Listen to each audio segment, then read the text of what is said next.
Hi there everyone, GuardianE here with another summon video in Destiny Child, and we have a new World Boss refresh, or remix. Essentially a redux of World Boss Keino with some buffs alongside her, and then of course we're going to get the introduction of Kanaloa, Lord Kanaloa here. Naturally she's going to fit very well into a World Boss team against her. So let's go ahead and summon for her now. This is her premium pickup summon, so 15 multis is the pity. Hoping it doesn't take that much to get there, but we'll see. And I am summoning early enough where Kanaloa's regular banner is still active. Thank you to everybody that educated me last time when the banner was gone for Hathor, and I didn't understand why. I've been playing this game for like 4 years or however long, and I just now realized that the debut banner only lasts for like a week, which is weird. It's weird that the debut banner lasts for a week, but the premium pickup like banner lasts the entire event. I just never realized that. I guess I just never had to. So, but we have it active. So if we get super lucky here, we could end up going for additional copies of Kanaloa. We'll see. She is a water supporter, and naturally she does seem pretty well fitted for 20-person giant bosses, so world bosses, right? That sort of format. Alright, so first multi is a bust. Go right into the next one. Kanaloa's design, really interesting, visually appealing. She's like an octopus lady. Let's go ahead and skip. Alright, she's not going to be in here, unfortunately. Nothing of note here. Another Morgana in this multi. But yeah, she's going to be a wood supporter. She's specifically designed to counter burn and scald effects, as well as give and provide additional attack boosts to water-type allies. So, pretty nice. Pretty nice. And then not only attack boosts, but also provides like cooldown reduction, all kinds of nice stuff there. Interestingly enough, she does self-stun, which is a little unusual. I don't know if there's a reason behind that. The self-stun, I believe, is linked to her drive skill, if I'm not mistaken. So I don't know if there is some strategic value in that.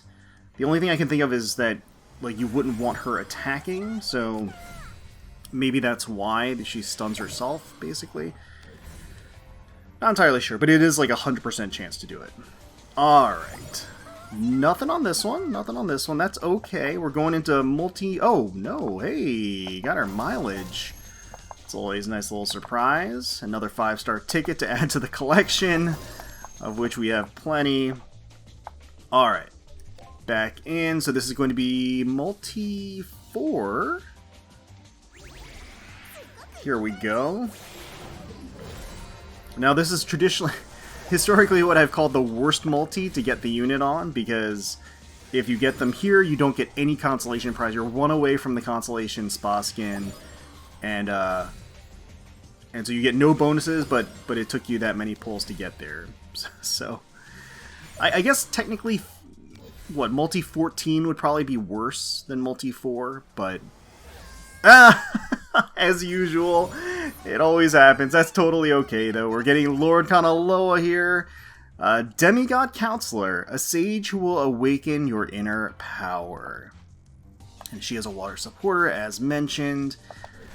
Alright, so we did get her. As usual, I like the multi that I hate getting units on, which is multi 4. I don't want to complain, but I'm just saying it is my least favorite multi to get a unit on. I feel like I always get them on multi 4. I guess at like a 3% chance, it's actually pretty typical that you would get the unit on multi 4 or before multi 4. So, alright. Well, there we go. Excellent.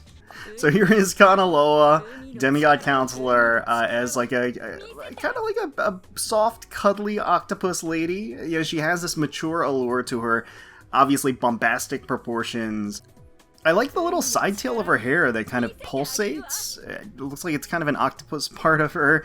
And then naturally the tentacles on the underside of what looks like a coat, but of course is actually, you know, part of this the tentacle aesthetic overall.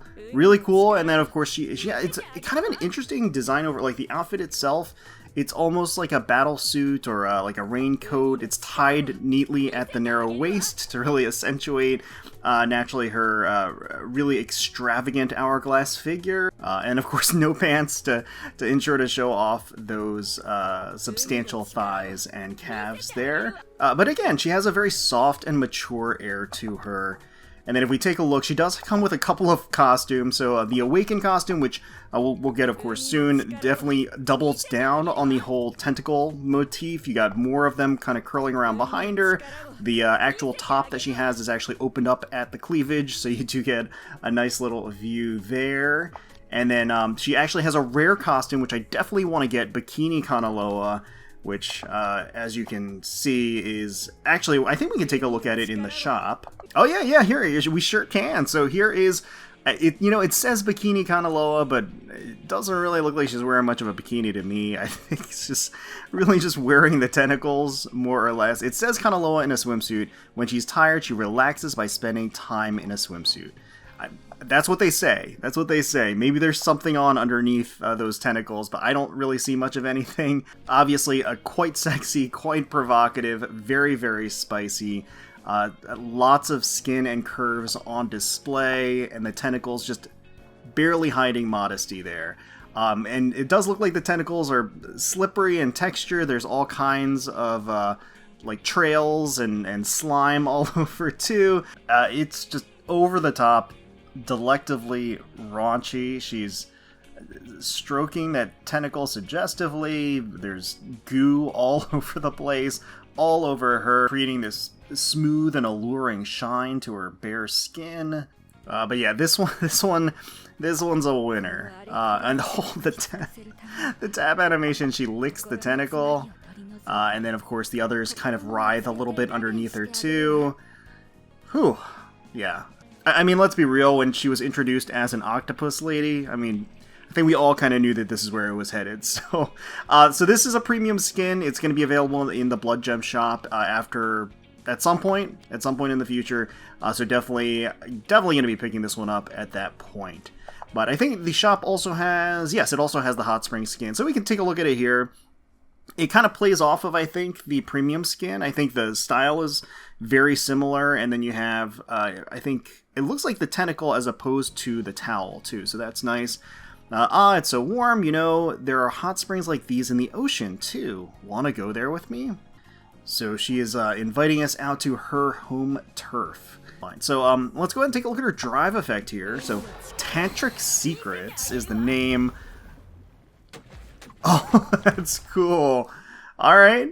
Okay, like I said, I always love it when the actual character is present in the drive effect. She's right there. I think the art is different. Like, it's a similar pose, but I think it is different. Yeah, it is. And she kind of points to us, it looks like. There's a small glint as she does it, and then the camera pans back, and then the giant tentacles just slamming down. Destructive force. Really cool, okay. Alright, well that is it for Kanaloa. Let me know in the comments below how your summons went for her, if you did summon for her, how your grind is going for the World Boss Keino, how you feel about the buffs to Keino as well, and kind of this format of sort of refreshed World Bosses to kind of bring them back to relevancy. Hopefully you all enjoyed the video. If you did, please feel free to leave us a like, comment, and subscribe to the channel for more Destiny Child content. We thank you all so much for watching, for taking time out of your day to spend with us. We really do appreciate it. And until next time, let's keep on slacking.